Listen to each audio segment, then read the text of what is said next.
Hi guys, my name is Anne Marie from Teach, and I am so excited to be sharing with you our ABC data tracker for students with, some emotional behavior needs, some dysregulation issues.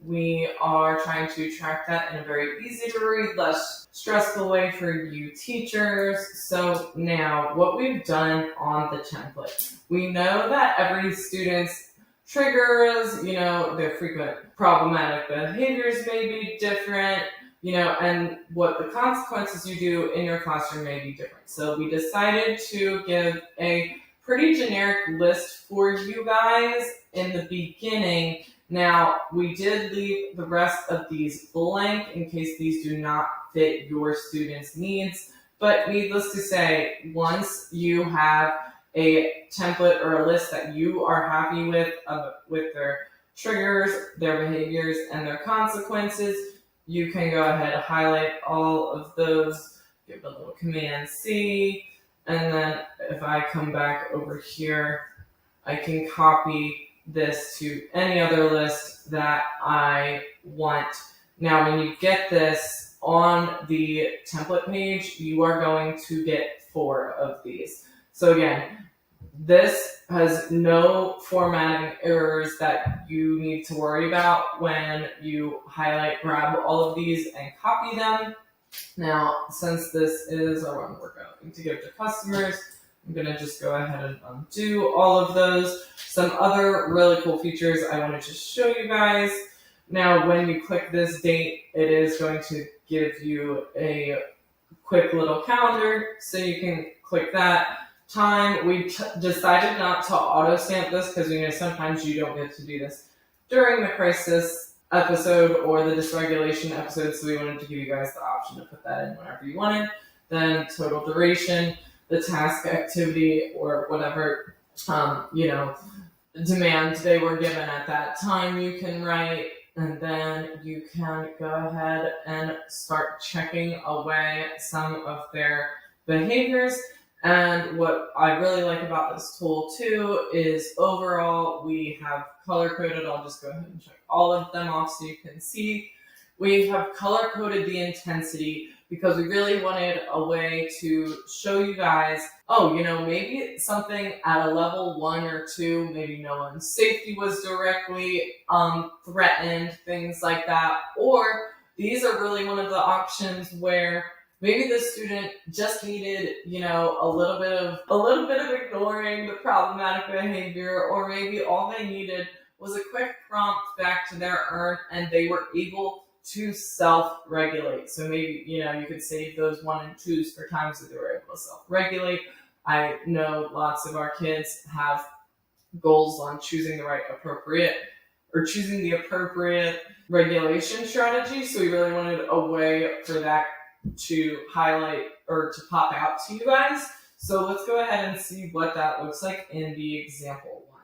So this I've went ahead and filled out 4 that we can look at. So here you can see this was a level 3. So in the middle, it was a negative interaction with a peer, and my friend thought a peer was breaking the rule. There was elopement off of the recess grounds, and there was also some physical aggression. Those are easy to see.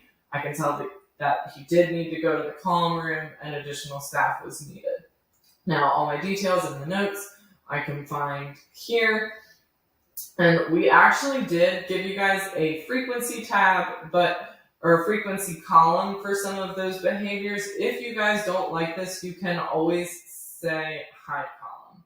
And then when you come back to click the arrows up here, they will come back out. Oh, mine doesn't want to. There we go. All right. So again, up to you guys. If you guys are tracking frequency, you can delete this column. You can hide this column. Again, it's not going to ruin any formatting things.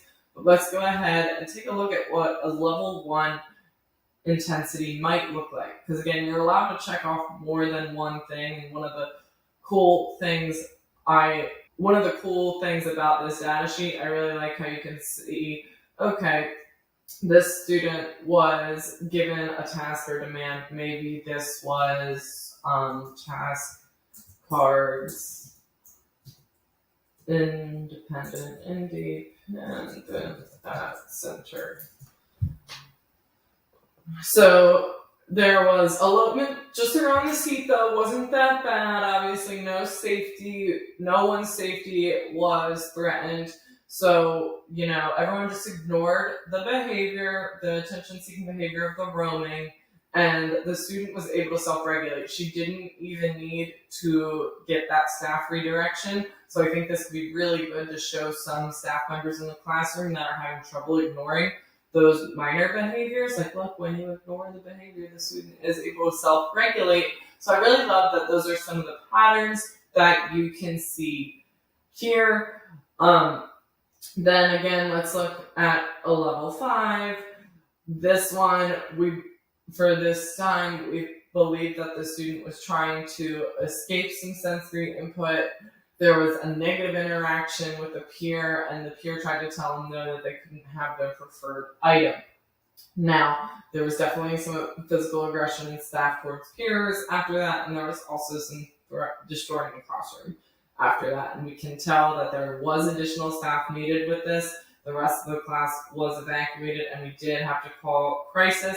And for something like this, we could even say this was 219 to ED for early dismissal.